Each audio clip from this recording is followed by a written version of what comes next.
per essere goduto, per poter apprendere appieno quello che è il nostro rapporto con Cristo. E oggi voglio leggervi due versetti, Salmo 91, che molti di voi anche conoscono a memoria. C'è stata una persona nelle scorse settimane, me l'ha letto, me l'ha ricordato e mi ha colpito molto, perciò voglio leggere con voi soltanto i primi 2 versetti e poi il versetto 10 e 11, in cui sta scritto: chi abita al riparo dell'Altissimo riposa all'ombra dell'Onnipotente. Io dico al Signore, tu sei il mio rifugio e la mia fortezza, il mio Dio in cui confido. Poi più avanti, versetto 10 e 11, nessun male potrà colpirti, né piaga alcuna s'accosterà alla tua tenda, poiché egli comanderà ai suoi angeli di proteggerti in tutte le tue vie. Un salmo di protezione, bellissimo. Poi, se avete tempo a casa, ve lo consiglio ovviamente di leggervelo tutto, sono solo 16 versetti, davvero corto, però è commovente il livello di protezione che Dio ci dà.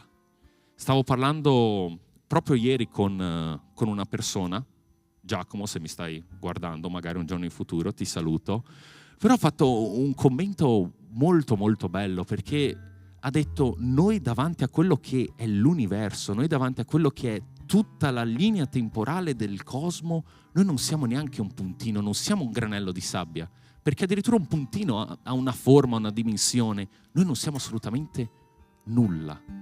Ed è così bello sapere che noi, essendo questo nulla, perché assolutamente è vero, noi non siamo assolutamente nulla, eppure noi così piccoli, così insignificanti, riceviamo protezione da qualcuno che è più grande delle stelle, del tempo, del cosmo intero. Qualcuno che ha creato tutto questo solo ed esclusivamente per noi. È un bellissimo pensiero. Io vorrei iniziare questa domenica con questo pensiero. Perciò, prima di passare la parola al nostro gruppo di lode, vi invito ad alzarvi per poter pregare tutti quanti insieme, pregare per questo culto, pregare per le nostre vite e riconoscere questo Dio così grande è venuto per noi che siamo così piccoli. Preghiamo insieme. Ti ringraziamo, Padre, per questa giornata, ti ringraziamo per questa opportunità che abbiamo di riunirci insieme. Padre, noi ti ringraziamo perché riconosciamo che tu sei grande, sei potente, sei degno di ogni lode, di ogni onore. E noi ti vogliamo ringraziare, Padre, non solo per quello che tu hai fatto nelle nostre vite, ma per quello che tu sei. Ti chiediamo, Padre, che tu ci possa benedire, che tu ci possa aiutare, che tu ci possa accompagnare, non solo oggi, in questo momento, durante il tuo culto, ma tutti i giorni della nostra vita. Padre, noi ci affidiamo alla tua protezione, come abbiamo letto in Salmi 91, e vogliamo fidarci totalmente di te. Perciò ti chiediamo, Padre, fatti sentire, parlaci attraverso il tuo Santo Spirito, permettici, Padre, di capirti meglio, di ascoltarti meglio e di ubbidirti al meglio. Tutto questo noi ti chiediamo, Padre, in nome di Gesù. Amen. Cantiamo insieme come una chiesa, come un sol corpo.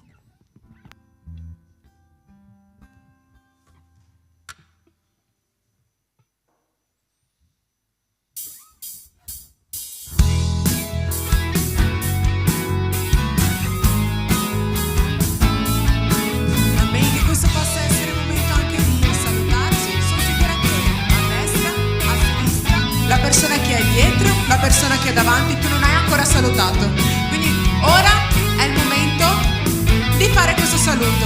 Noi possiamo andare, chi è a destra va a sinistra, chi è a sinistra va a destra, chi è davanti va indietro e viceversa. Non sto vedendo abbastanza movimento, che questa chiesa possa essere una chiesa ricolma dell'amore per ognuno, per i vari fratelli, ricolma dell'amore dello Spirito Santo.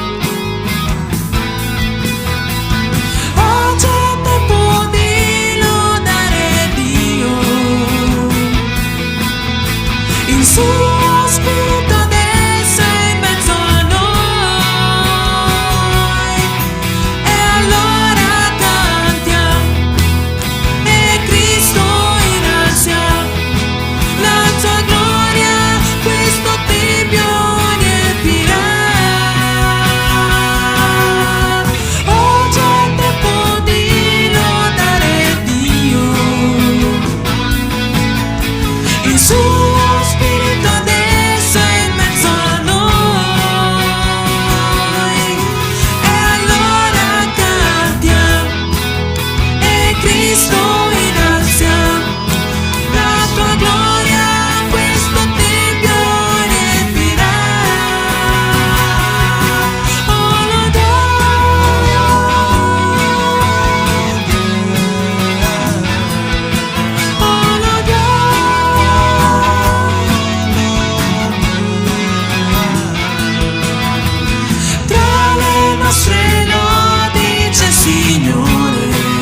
dimori nella casa tua per sempre.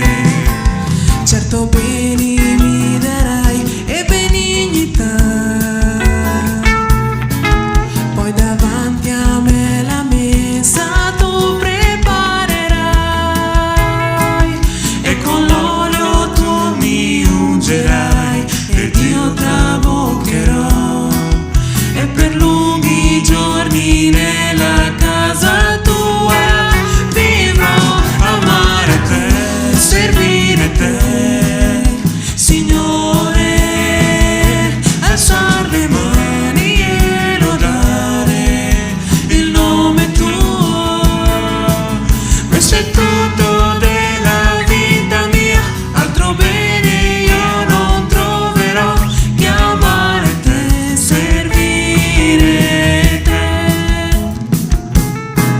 La ragione della vita è amare te,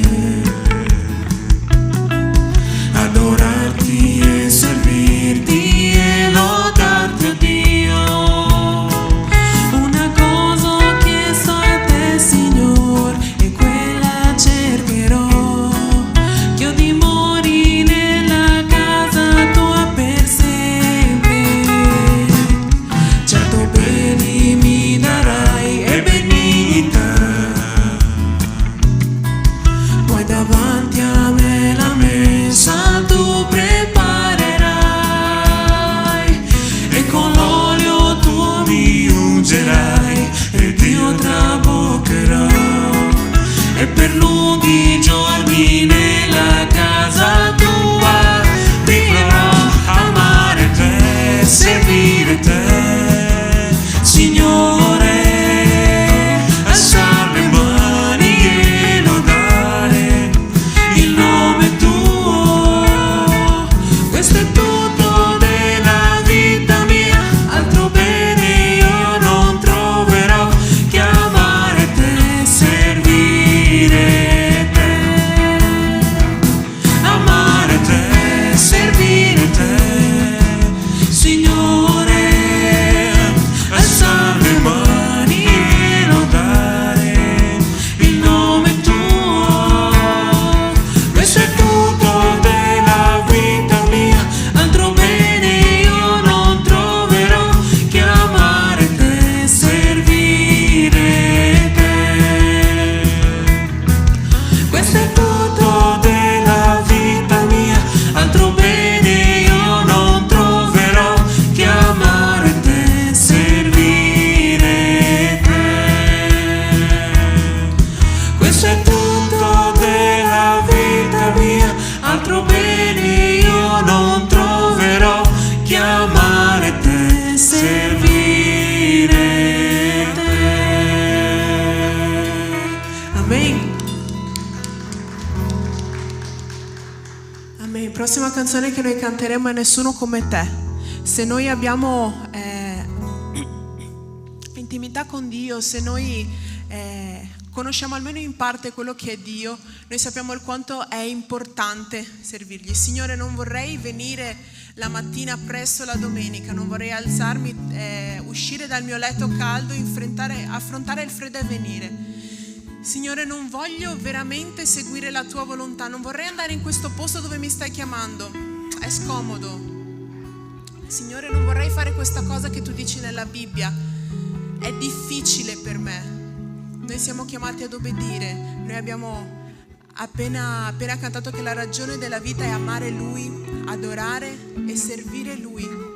Ciò significa che noi abbiamo capito, e noi abbiamo capito chi è Dio nella nostra vita. Se noi abbiamo appena cantato questa canzone con coscienza, chi è Dio nella tua vita? Chi è Dio nella nostra vita? È qualcosa che noi scoperchiamo, apriamo soltanto quando abbiamo bisogno di qualcuno. È un qualcosa di Signore, ho bisogno di soldi, dammi benedizioni. Signore, ho bisogno di qualcuno con cui piangere assieme, dammi qualcuno. Signore, ho bisogno di questo, Signore, ho bisogno di quell'altro. È una spesa o è un Signore a cui servire ogni giorno? È un Signore a cui prostrarsi, capire che non sia nessuno? è un Signore veramente a cui affidiamo il 100%, è un Signore che noi sappiamo che senza di Lui non siamo niente, che noi possiamo analizzare che cosa pensiamo che Dio è, chi Dio è nella nostra vita, chi Dio è nella tua vita, che Dio possa essere il centro, il fulcro, perché noi ripetiamo tante volte che prima o poi, può essere prima, può essere dopo, moriremo e qua non ci sarà più nient'altro da fare. Cosa ci lasceremo dietro? Probabilmente tutto, probabilmente niente, chi è più, chi è di meno. Ma il punto è che Lui è l'inizio e Lui è la fine e Lui deve essere anche il centro. Che noi possiamo questa mattina capire effettivamente chi è Dio nelle nostre vite e che Dio possa essere manifestato questa mattina.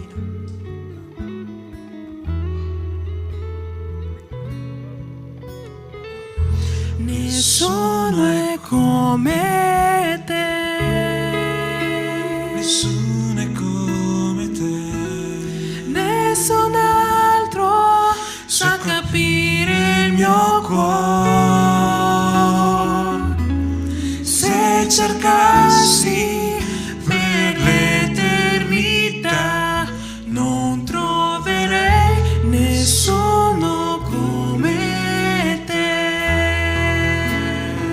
Innalzano lode a Dio, nessuno?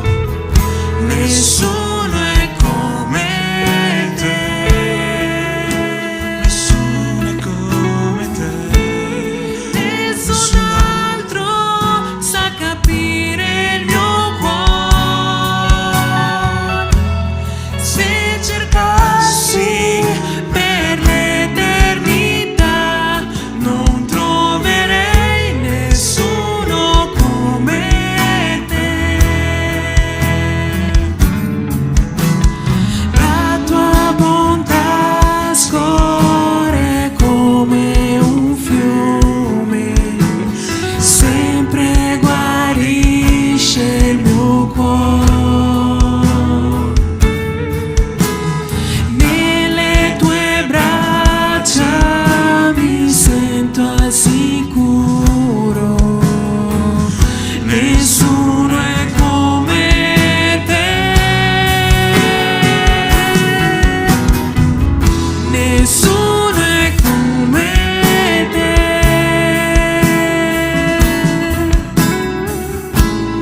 nessun altro sa capire il mio cuore.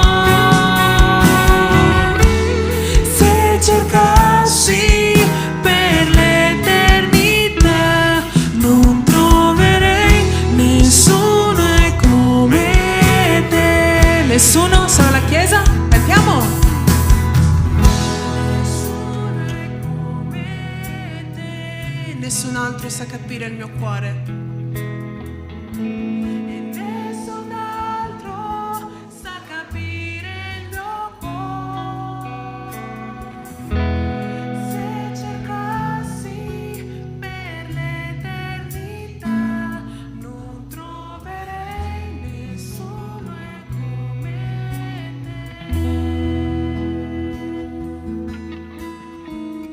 Nessuno è come te.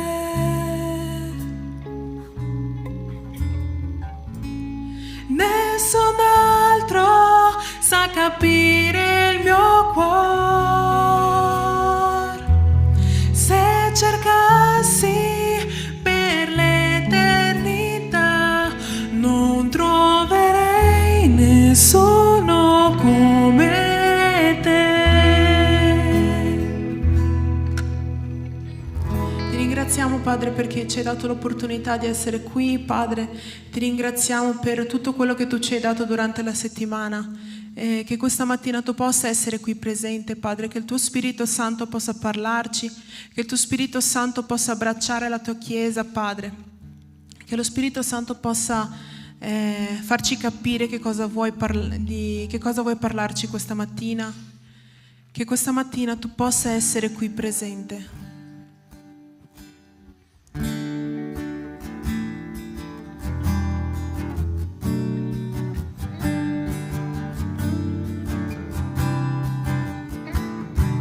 Siamo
Signore, ti ringraziamo, Padre, perché di nuovo perché tu sei qui in mezzo a noi, che la tua parola possa venire chiara alle nostre orecchie, Padre, che tu possa insegnarci questa mattina, Padre, che noi possiamo mettere te al primo posto, che noi possiamo servirti, Padre, onorarti, Padre.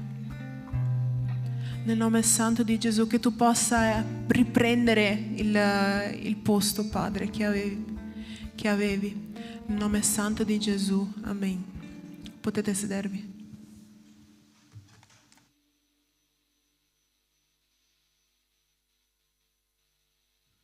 Stavolta funziona? Sì. Amen. Siamo un momento, come ho anche detto nell'introduzione, e in questo momento particolare dell'anno ci ritroviamo a riflettere in quello che è stato un po' il nostro anno. Di solito dicembre è il momento in cui tiriamo un po' le somme di quello che abbiamo vissuto, ed è molto bello che sia esattamente a dicembre che noi festeggiamo il nostro Natale. Abbiamo visto domenica scorsa Gesù nella figura del servo, Gesù Dio che si fa carne per noi. Davvero un momento molto bello di celebrazione nel calendario cristiano, ed è molto interessante che Dio sarebbe potuto scendere sotto qualsiasi forma, come il grande re imperatore che magari i giudei dell'epoca si aspettavano, eppure scelse di venire sotto forma di bambino, il neonato, la figura più fragile che abbiamo all'interno delle nostre famiglie, all'interno delle nostre chiese. Dio si è fatto la figura più fragile possibile, neonato, povero, addirittura in una mangiatoia. E questo è molto molto interessante, perché la Bibbia parla davvero tanto di servi e padroni. E oggi voglio appunto concentrarmi su questo tema, perché nella lettera che stiamo studiando dei Colossesi, che stiamo studiando nell'Aga Move, nel sabato, che i giovani ormai sanno a memoria, qui questa lettera, sì, vero? Ma mia, dove sono andati a finire i giovani? Sabato sera si sboccia, si fa il culto, si canta insieme, domenica mattina non si viene al culto? No, non si può, mamma mia. Signori, se conoscete un giovane, per favore, se c'è qualche giovane che mi sta ascoltando in questo momento, domenica no? Giorno del culto? Se ti dà fastidio la domenica mattina, abbiamo la domenica pomeriggio a Padova e a Conegliano, però comunque domenica, giorno del Signore, che scherzi. Però, ritornando così, a parte questa piccola parentesi, stiamo analizzando la lettera di Colossesi, che ho portato anche qualche settimana fa. Una lettera che parla di cristologia, la natura di Cristo e quello che Cristo è. E il terzo capitolo della lettera di Colossesi si concentra principalmente a quelli che sono i doveri di un cristiano. Com'è che un cristiano si deve comportare? A quali standard un cristiano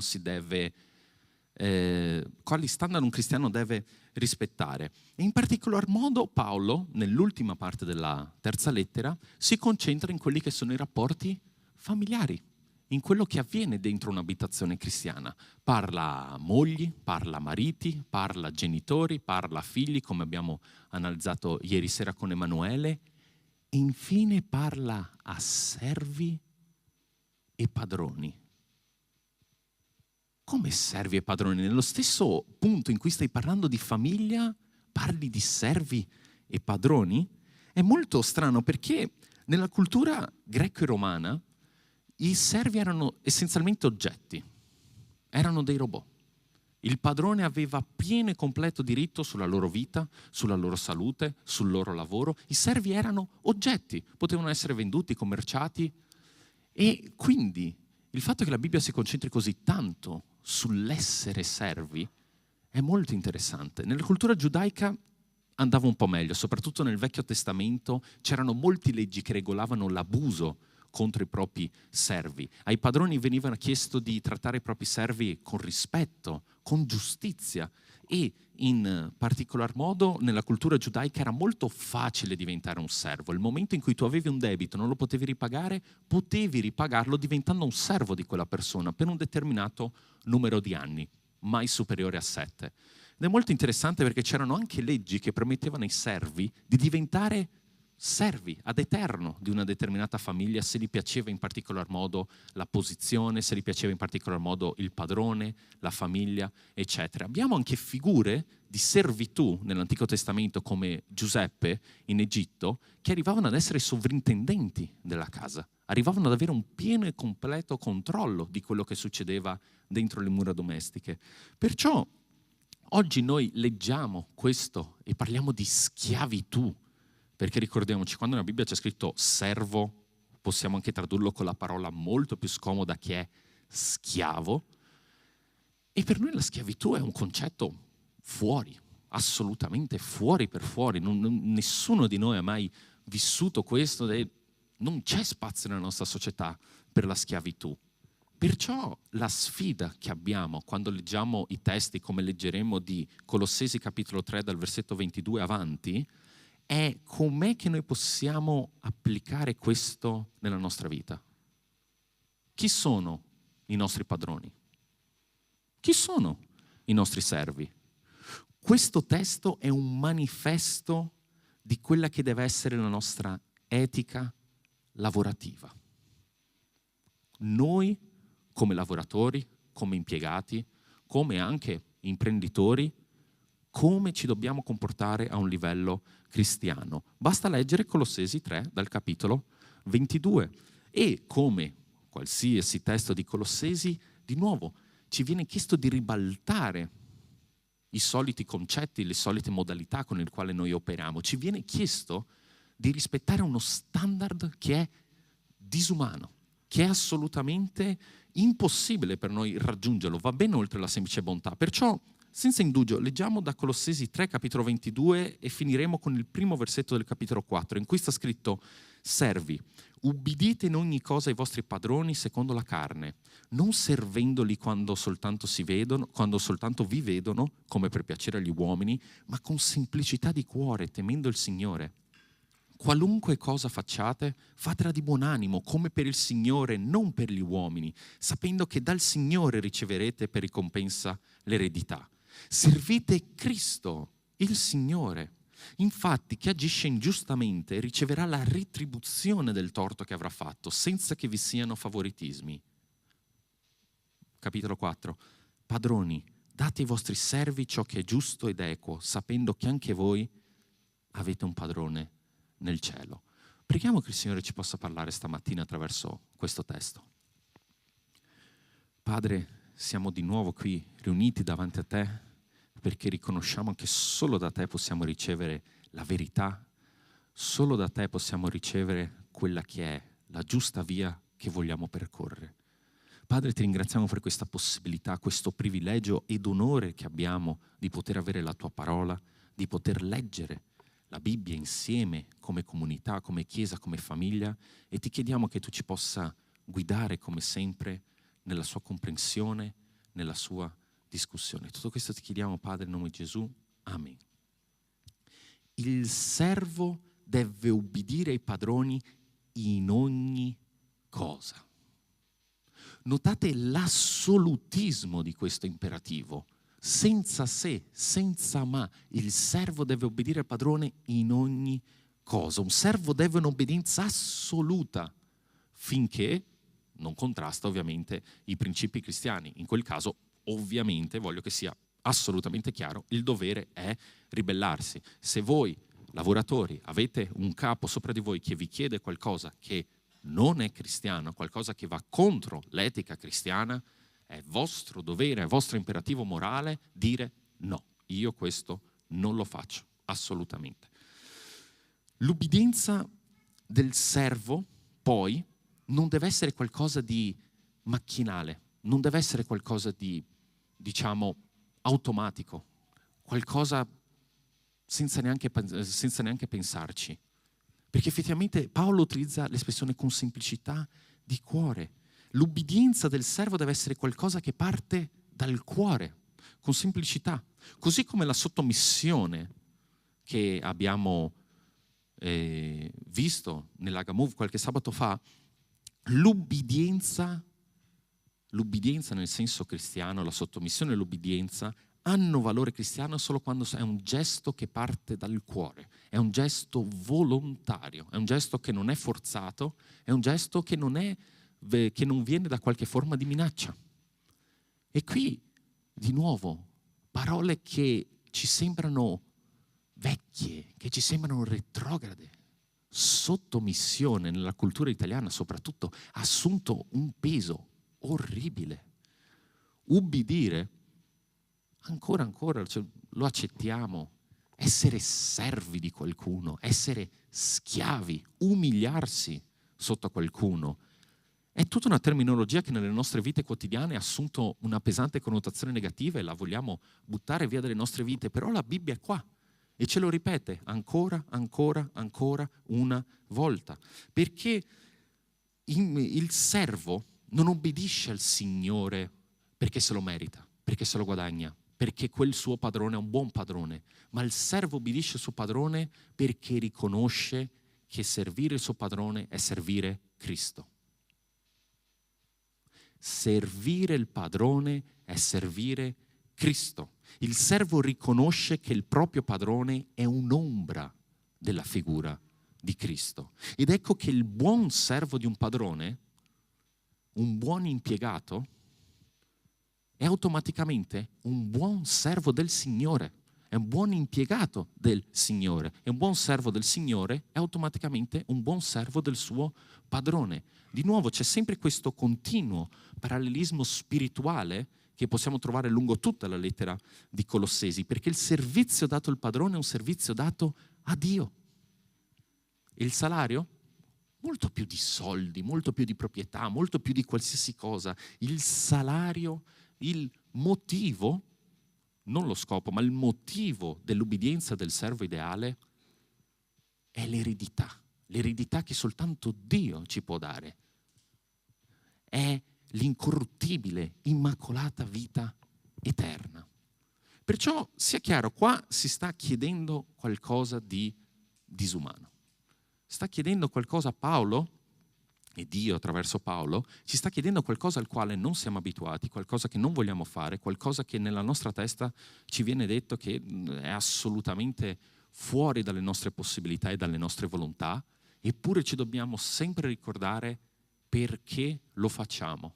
Non tanto il perché come obiettivo, come meta, ma il perché iniziale. Io perché parto nell'essere un buon servo? Perché il Signore me lo chiede. Il Signore me lo chiede, da Lui io posso ricevere le benedizioni di un buon servilismo. Perché immagino che molti di voi qui dentro lavorino, hanno un ottimo curriculum, forse anche molte esperienze lavorative, ma il più delle volte a un buon servo non vengono dati più soldi, non viene riconosciuto impiegato del mese, non viene dato un qualche onorificenza, grazie. Assolutamente no. E Dio attraverso Paolo addirittura ci chiede di ribaltare ancora di più la situazione, perché ci dice: servite Cristo, il Signore.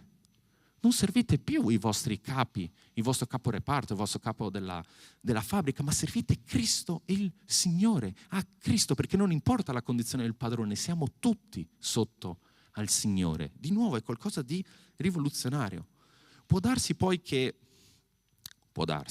non conosco la vostra situazione lavorativa, oppure per i vostri pensionati e per i nostri pensionati sappiate che siete ufficialmente mi viene soltanto il termine in italiano, ma il payroll, siete nella...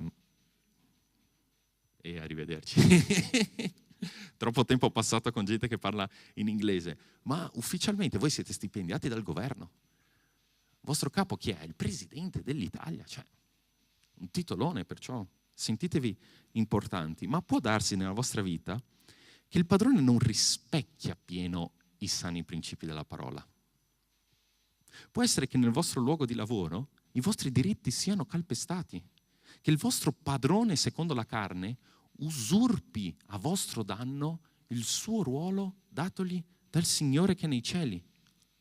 E malgrado tutto ciò, cosa dobbiamo fare noi, servi? Non possiamo vendicarci, non possiamo restituire male per il male che abbiamo ricevuto. E Paolo ce lo ripete più e più volte. Mi vengono in mente in particolare Romani, capitolo 12, versetto 17, in cui sta scritto: non rendete a nessuno male per male, impegnatevi a fare il bene davanti a tutti gli uomini. Poi più avanti, il versetto 19, non fate le vostre vendette, miei chiari, ma cedete il posto all'ira di Dio, poiché sta scritto: a me la vendetta, io darò la retribuzione, dice il Signore.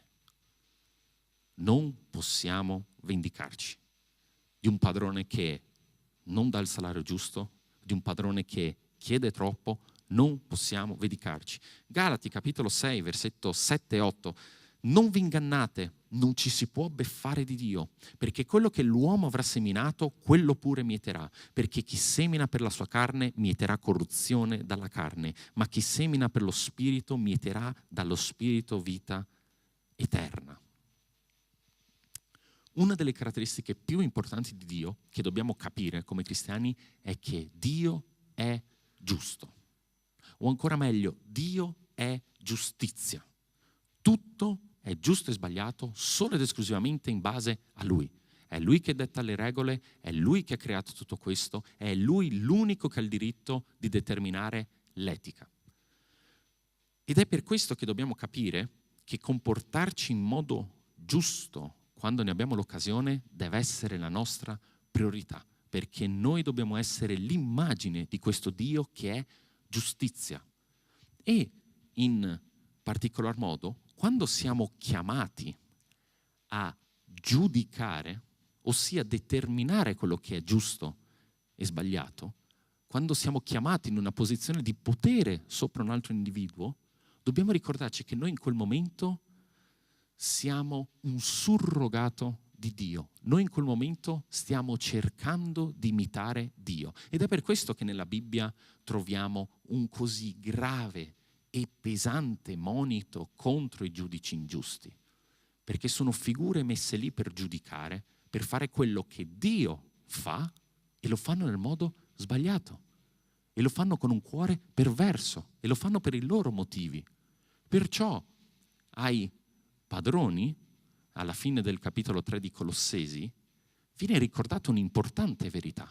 Il momento in cui tu sei messo sopra un'altra persona per giudicare il suo operato, per giudicare il suo salario, per giudicare come trattare quella persona, tu sei di fianco a Dio. Dio onnipotente. Il momento in cui noi giudichiamo erroneamente il nostro fratello e facciamo in malafede questo compito divino, stiamo lasciando un'orribile testimonianza di quello che è il nostro Dio. Perciò quando Paolo parla ai padroni e gli dedica un singolo versetto, che è Colossesi 4:1, li ricorda e li sta chiamando a una grandissima responsabilità, ossia essere giusti. Giusto per rileggere, per rinfrescarci la memoria: padroni, date ai vostri servi ciò che è giusto ed equo, sapendo che anche voi avete un padrone nel cielo. Cos'è la giustizia? Dio. Cosa intendiamo noi? Come intendiamo noi di solito la giustizia? Conseguenze. Il nostro sistema penale si basa su conseguenze. Fai qualcosa di sbagliato, fai il male, ottieni il male, paghi il prezzo. Fai qualcosa di buono e giusto e, idealmente, ottieni qualcosa di buono e giusto. Raccogli quello che semini. È un principio che è comune in tutte le culture umane, perché ci guardiamo intorno e questa è la giustizia. È un concetto semplice, matematico, nero sui bianchi. Noi peccatori meritiamo morte. Questa è la naturale conseguenza, no? Questa è la giusta conseguenza. E qui il Vangelo arriva al suo culmine. E soprattutto adesso, nel periodo di Natale, ci dobbiamo ricordare, ok, sì, Gesù è venuto perché? Per far cosa? Poteva essere lì sopra e fare assolutamente tutto quello che voleva, eppure Gesù è voluto scendere per essere servo, per essere schiavo. Qui il Vangelo arriva al suo culmine, perché se il mondo fosse giusto, giusto come Dio è giusto, tutti noi dovremmo stare alla croce. Perché, come c'è scritto in Romani 3,23, tutti hanno peccato. Tutti si sono allontanati dal Dio perfetto, tutti gli hanno voltato le spalle, tutti con la propria morale hanno deciso di fare meglio per sé, ignorando un principio superiore. Ed è proprio un Dio che nella sua giustizia, nell'essere giustizia, ha permesso questo mondo ingiusto affinché noi potessimo camminare liberi, affinché a noi fosse dato come premio, come eredità, come suoi figli, un qualcosa che non ci meritavamo. Ed è in questo mondo ingiusto che un giusto, che è Cristo, ha potuto alzarsi e pagare il prezzo per noi. Questa è la verità del Vangelo, la verità di tante persone che non lo meritavano e di una figura che ha deciso, pago io il prezzo per lui. Questo è il principio. Perciò, cari padroni, magari sto parlando a qualche ricco imprenditore, in tal caso ricordati della 10ª, mi raccomando, è un insegnamento biblico, però, cari padroni, date ai vostri servi, ai vostri sottoposti, ai vostri impiegati, ai vostri lavoratori, secondo la giustizia di Dio. Date ai vostri servitori la giustizia come Dio dà, non come gli uomini, non solo perché in un contratto scritto nero su bianco che io sto qua devo dargli 5 euro all'ora, ma dateli secondo la giustizia di Dio. E qual è la giustizia di Dio? Da un punto di vista sociale, quello che il servo ha diritto, secco, semplice. Quello che il servo ha diritto, in quanto uomo, in quanto creatura di Dio, quel servo ha diritto a quello che voi gli avete promesso. Nella sua condizione inferiore, soprattutto pensando ai servi padroni di un'epoca con gli scalini sociali, che oggi fortunatamente non li sentiamo più di tanti, ma da quel punto di vista, a un uomo a voi inferiore nella scalinata sociale, qual è la giustizia di Dio? La giustizia di Dio è trattare con rispetto, trattare con onore per non fargli pesare la sua condizione. Da un punto di vista spirituale, padroni, non dimenticate che quel servo, che quell'impiegato, che quel lavoratore sotto di voi è un vostro fratello in Cristo, è un vostro simile, è un vostro uguale. Perché la Bibbia parla tanto di servi e di padroni e la Bibbia parla tanto delle differenze che abbiamo tra di noi, ricchi e poveri, uomo e donna, stranieri, cittadini, però è sempre la Bibbia che ci ricorda, noi davanti a Cristo tutto questo scompare, non abbiamo più queste differenze. Perciò, da un punto di vista spirituale, non dimentichiamoci che il servitore è un nostro fratello, riscattato dal medesimo sangue, membro della stessa famiglia e figlio di un medesimo padre. Paolo qui ci scrive in un modo diretto, riassuntivo, nella lettera ai Colossesi, qualcosa che lui aveva già toccato. In Efesini capitolo 6, Paolo tocca meglio questi temi di marito, moglie, figli, genitori, servi, padroni. In particolare dal versetto 5, Efesini 6 dal versetto 5, sta scritto: servi, ubbidite ai vostri padroni secondo la carne con timore e tremore, nella semplicità del vostro cuore come a Cristo, non servendo per essere visti come per piacere agli uomini, ma come servi di Cristo, facendo la volontà di Dio di buon animo, servendo con benevolenza, come se serviste il Signore e non gli uomini, sapendo che ognuno, quando abbia fatto qualche bene, ne riceverà la ricompensa dal Signore, servo, libero che sia. Voi, padroni, agite allo stesso modo verso di loro, astenendovi dalle minacce, sapendo che il Signore vostro e loro è nel cielo e che presso di Lui non c'è favoritismo. Di nuovo questa parola, il favoritismo. Il favoritismo che cos'è? È un giudizio sbagliato, è un giudizio basato sull'apparenza, è un giudizio basato sul io so e io dico che tu meriti X e tu meriti Y. Perciò, ripetendo, servi, ubbidite. Servi, ubbidite. Il verbo ubbidire indica una sottomissione continua e ininterrotta verso il proprio superiore o datore di lavoro, con timore e tremore, non nel senso di aver paura, ma bensì con rispetto per onorare i propri superiori, soprattutto quando non ci vedono. Portare onore ai nostri superiori, soprattutto quando non ci vedono. E padroni, imitate i vostri servi, imitate le persone sotto di voi e comportatevi rettamente, senza favoritismi. Ora, io fino adesso ho parlato di questa dinamica, servitù e padroni, schiavi e padroni. E quando analizziamo così questi testi biblici sorge una domanda spontanea, perché noi oggigiorno non abbiamo effettivamente degli schiavi. Ci viene insegnato a scuola di altri periodi in cui determinate persone subivano questo tipo di violenza da un punto di vista sociale e noi guardiamo la Bibbia e pensiamo, caspita, ma perché Dio, avendone la possibilità, non ci ha semplicemente detto smettetela con la schiavitù?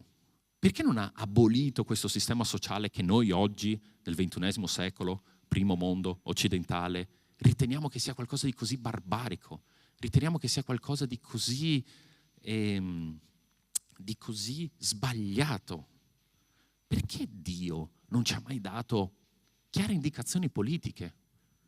Molto banalmente, una lista di il vostro governo dovrebbe funzionare così tra cristiani, e dovreste votare così le persone in carica, e questo è il concetto di democrazia, e non può esserci questo, non può esserci questo. Perché? Ci sembra così banale quando lo leggiamo con gli occhi di oggi, questo testo di 2000 anni fa. Perché Gesù è venuto a portare la verità per cambiare cuori. Gesù durante il suo ministero non ha mai assunto un valore politico. E di nuovo ragioniamoci, poteva assolutamente farlo. È venuto qua sotto forma di bambino, sarebbe tranquillamente potuto diventare il governatore della Giudea.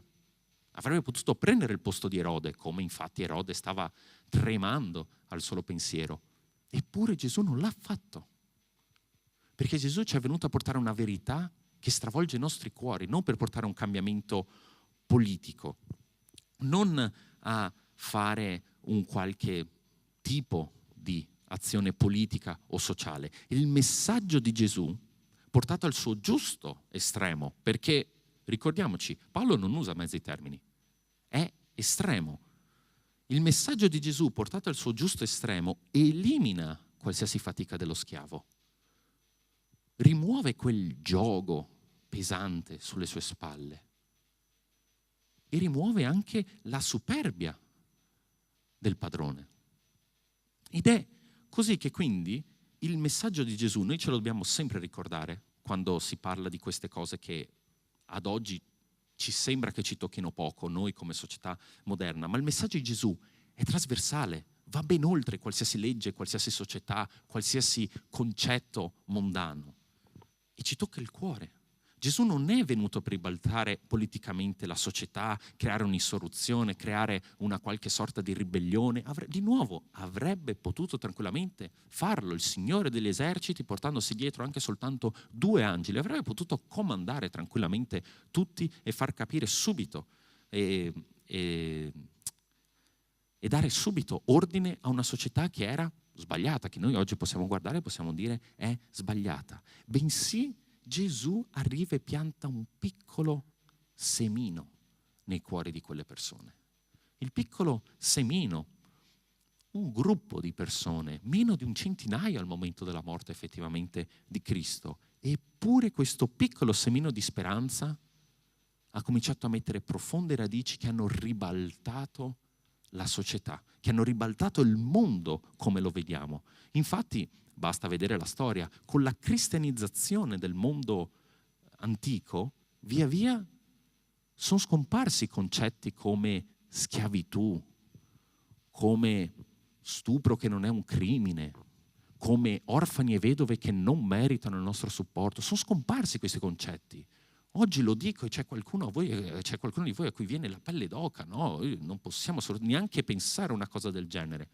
Però da dove vengono questi principi? Da dove vengono questi valori? Da Cristo, sempre. Si è andato sempre di più perdendo questa idea dello schiavo domestico che poteva essere trattato con calci e pugni perché tanto era semplicemente un oggetto. E ai tempi, per esempio, della schiavitù più recente, come lo possiamo vedere soprattutto in America, no? La schiavitù dei nostri fratelli neri, sono stati i cristiani i primi ad alzarsi e a dire: signori, così non va bene, sono nostri fratelli in Cristo, non li possiamo trattare in questo modo. Perciò, ripassando i temi che abbiamo toccato attraverso Colossesi, capitolo 22, fino al capitolo 4, versetto 1, abbiamo parlato dell'ubbidienza dei servi, della fedeltà che questi servi dimostrano tramite il loro lavoro, il rispetto che devono tenere verso i loro padroni e la pazienza che devono dimostrare verso di loro. Perché ai padroni io dico: ricordatevi, anche voi avete un padrone. Non importa quanto grande tu sia, anche tu devi dare conto a qualcuno. Non dico solo spiritualmente parlando al Signore, ma anche umanamente. Devi dare conto a qualcuno. Perciò oggi i padroni si beccano la doppia predica, perché li dico su sia per il fatto che sono padroni, sia per il fatto che sono servi. Quindi abbiate pietà dei vostri padroni. Però servi, la pazienza verso i vostri padroni, sottomissione, obbedienza, umiltà verso i vostri padroni, verso i vostri datori di lavoro.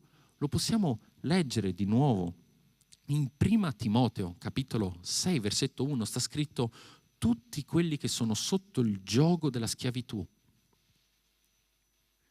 liberatevi, fate una ribellione, create un consorzio tra di voi in modo da avere un contratto unico nazionale. No, stimino i loro padroni degni di ogni onore, perché il nome di Dio e la dottrina non vengano bestemmiati. Notate il peso di quello che Paolo scrive. Stimino i loro padroni degni di ogni onore, perché il nome di Dio e la dottrina non vengano bestemmiati. Il momento in cui tu non stimi il tuo padrone, il momento in cui tu non porti onore al tuo padrone, stai bestemmiando il nome di Dio e la dottrina. È un versetto pesantissimo. 1 Pietro, capitolo 2, versetto 18. Domestici, siate con ogni timore sottomessi ai vostri padroni, non solo ai buoni e ragionevoli, ma anche a quelli che sono difficili. Soprattutto a quelli che sono difficili. Poi, se avete tempo a casa, prendetevi questi testi, perché in verità il contesto arricchisce ancora di più questi piccoli versetti. Infine, l'enorme responsabilità che hanno i padroni, ossia elargire giustizia, non secondo la carne, ma secondo Dio, il donatore di infinita misericordia. Servi, quando avete bisogno di guardare qualcuno da cui trarre esempio, da seguire, guardate Cristo, l'esempio ultimo del servo, disprezzato ed umiliato mentre svolgeva il suo carico, il suo lavoro. Ha sempre obbedito e si è sempre sottomesso alla volontà del proprio padrone celeste.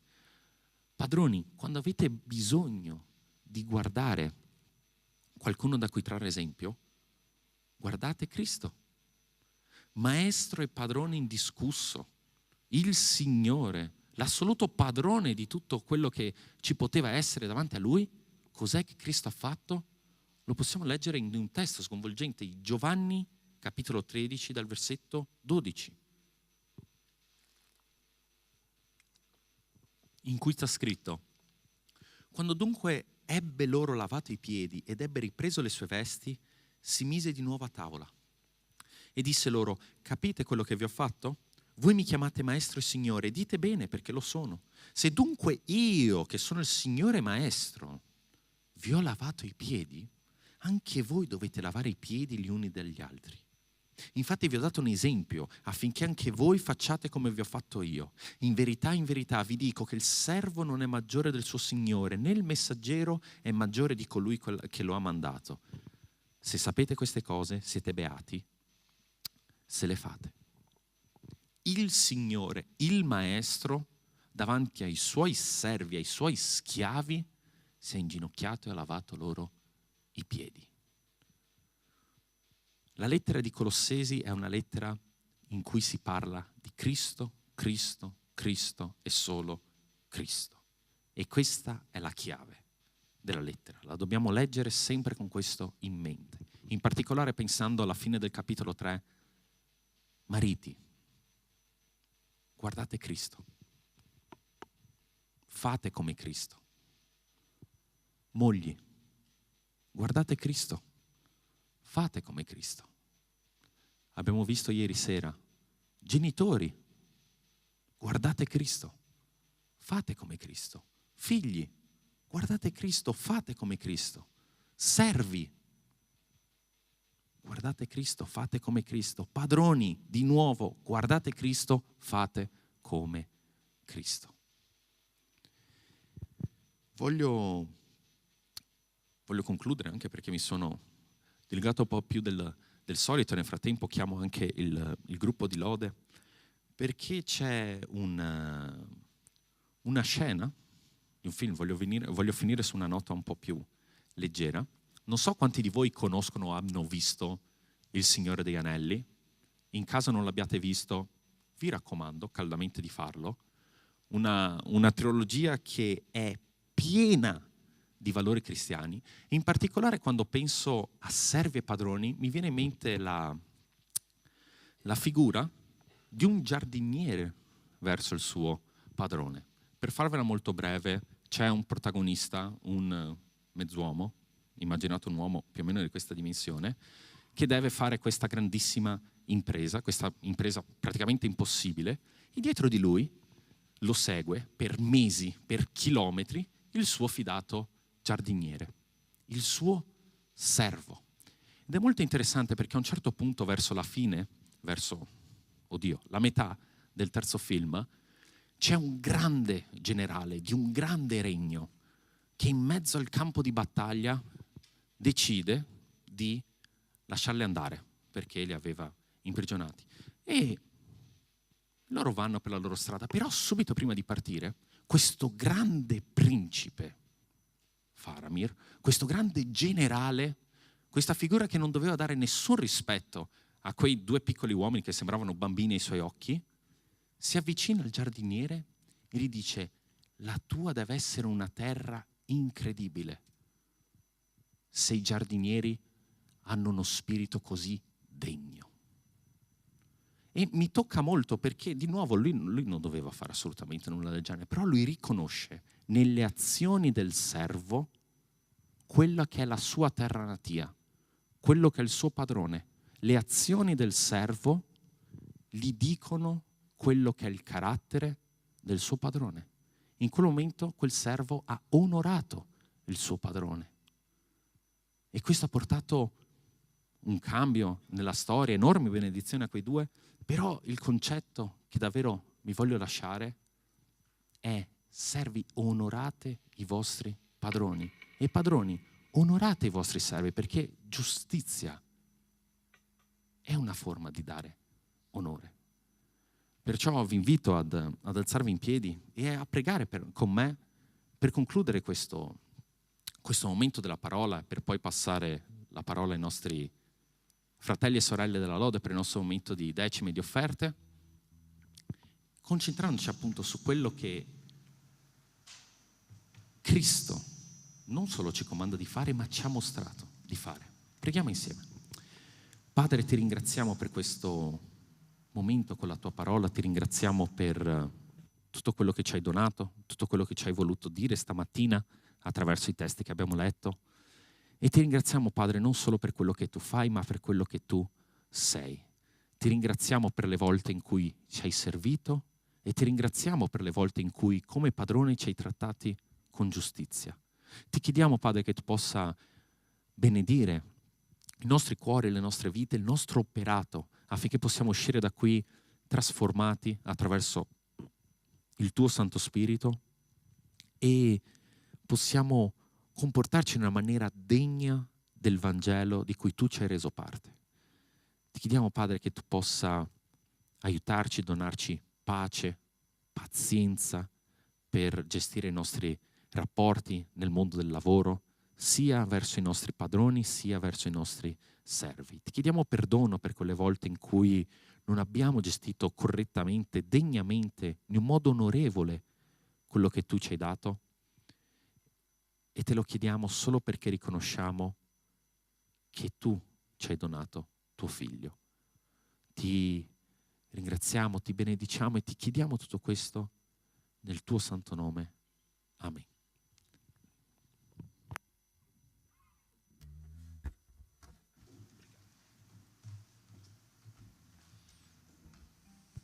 Amen. Che possiamo continuare a essere nella presenza del Signore e canteremo una canzone e avremo il momento di decime offerte.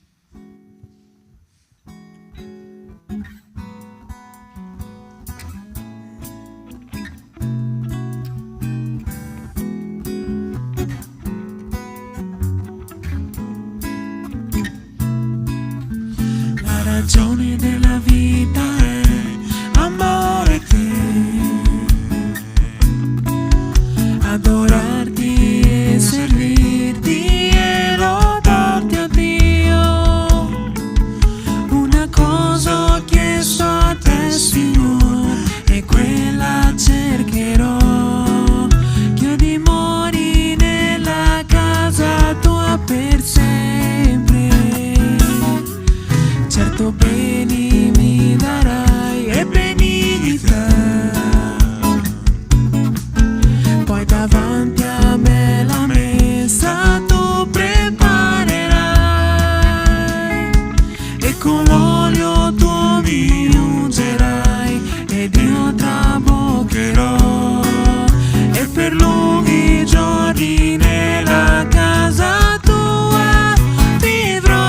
Amare te, servire te, Signore, alzare le mani e lodare il nome tuo. Questo è tutto nella vita mia, altro bene io non troverò che amare te, servire te. La ragione della vita è amare te, adorarti e servirti e lodarti, oh Dio. Una cosa ho chiesto a te, Signore, e quella cercherò, che io dimori nella casa tua per sempre. Certo beni mi darai e benignità, poi davanti a me la messa tu preparerai, e con l'olio tu mi ungerai ed io traboccherò, e per lunghi giorni nella casa tua vivrò. Amare te, servire te, Signore, alzare le mani e lodare il nome tuo. Questo è tutto della vita mia, altro bene io non troverò che amare te, servire te. Amare te, servire te, Signore, alzare le mani e lodare il nome tuo. Questo è tutto della vita mia, altro bene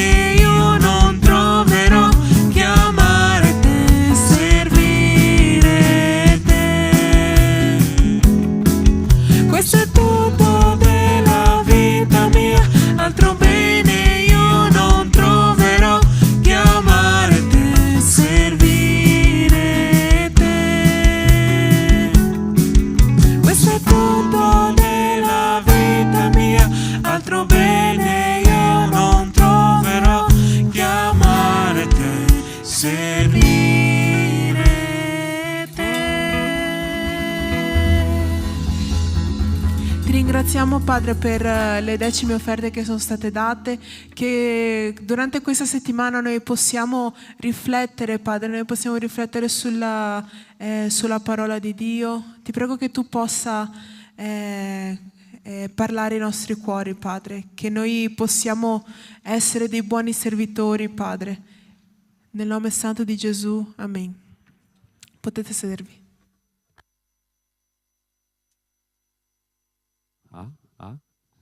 Amen. Vi rubo 2 minuti per i nostri annunci. Già passato cosa? I 2 minuti già passati? No. Se qualcuno vi sta aspettando a casa con la pasta, ditegli, tienila là, sto arrivando. Ok, dai, cercherò di essere più veloce possibile. In ordine cronologico, oggi, questo pomeriggio, addirittura ci sono delle... Chi è che mi aveva detto? Forse Jacqueline, che finisce quel culto, mangia e parte a Padova per il nostro baby shower di Ciallina, che sarà alle 4, se non mi sbaglio. No, alle 3. Perciò se desiderate, contattate in giro, informatevi subito, organizzate una macchinata, andare lì per salutare questa sorella, donarle un pacco di pannolini, festeggiare insieme questo momento che sono sempre belli, i baby shower, sempre bello poter celebrare una vita che sta per entrare all'interno delle nostre chiese. Stasera a Conegliano non ci riuniremo nello solito posto, nella solita chiesa, perciò solo per stasera ci hanno spostato in un'altra sala. Potete contattarmi, potete contattare chiunque qui dentro che vi metterà in contatto con qualcuno di Conegliano in modo che vi possiamo passare la posizione. Perdonatemi se adesso non so l'indirizzo a memoria. In particolare stasera avremo anche un momento molto speciale con i nostri bambini che hanno preparato un video, me ne hanno parlato molto bene, hanno detto che sarà davvero un momento molto speciale, perciò se volete siete ampiamente benvenuti, vi serve l'indirizzo, ve lo cedo assolutamente, basta che mi parlate subito dopo il culto. Sabato prossimo, il 20 alle 6:30, solito orario, avremo il nostro culto di Natale dell'Aga Move. Quindi tutti i giovani, adolescenti, preadolescenti, tutti quelli che vogliono venire, siete ampiamente benvenuti. Portate un amico e vestitevi in modo natalizio. Questo è il momento per tirare fuori il maglione di lana che non sopportate, che vi fa sempre prurito da tutte le parti, perché mi hanno raccontato così in anteprima, e ve lo giro in anteprima, anche se immagino che da questo momento in poi non sarà più in anteprima, faremo qualcosa di molto speciale per chi si vestirà nel modo più natalizio. Perciò sabato 20 dicembre tutti invitati per il nostro culto dell'Aga Move di Natale con il dress code natalizio. Il 25 ci riuniremo qui in questa sala alle 6:30. Sì? Ok. Perché sbaglio sempre questo orario, non so perché, ma alle 6:30 del 25 dicembre ci riuniremo qua per il nostro culto di Natale. Un bellissimo momento di comunione, succede una volta l'anno, avete tutto il tempo per poter digerire il pranzo natalizio, quindi potete stare tranquilli qua alle 6:30. Il 31 dicembre, ve lo posso confermare finalmente, avremo il nostro culto di Capodanno, perciò qui alle 22 potremo passare insieme il nostro culto con un momento di preghiera, di lode, di parola e poter vivere insieme questa notte così speciale dell'anno in cui di solito riserviamo il momento per andare in giro, far festa. Beh, possiamo far festa? Qui, perciò ve lo confermo, prima c'era il dubbio ma ve lo posso confermare, siamo riusciti a convincere Pastor Caio che ci sarà il culto di Capodanno qui alle 10 di sera del 31 dicembre. Detto questo, credo di aver detto tutto. Laggiù, dietro, troverete molti dei progetti del nostro Ministero delle Donne per i nostri progetti missionari che sono stati presentati qui all'ultimo incontro delle donne. Potete parlare con lei responsabile per ottenere più informazioni. Abbiamo la lotteria, abbiamo diversi lavoretti del gruppo Patchwork che sono lì in vendita, tutto sempre per l'opera missionaria e per il progetto di cui mi dimentico sempre il nome, Pamosi, ecco, esattamente. Credo di aver detto tutto, ricevo conferme, qualcuno vota per chiudere il culto? Ok, ottimo. Vi chiedo di alzarvi in piedi, in modo che possiamo pregare per concludere velocemente il nostro culto e poter tornare nelle nostre case per i nostri pranzi. Preghiamo insieme. Ti ringraziamo, Padre, per questa mattinata, per questa giornata, per le nostre famiglie. Ti chiediamo, Padre, che tu possa benedire i nostri cuori, la nostra chiesa, i nostri ritorni a casa, affinché tutto possa compiersi secondo la tua volontà e sotto la tua potente mano. Tutto questo ti chiediamo, Padre, nel nome di Gesù. Amen. Ciao, buona domenica, Dio vi benedica.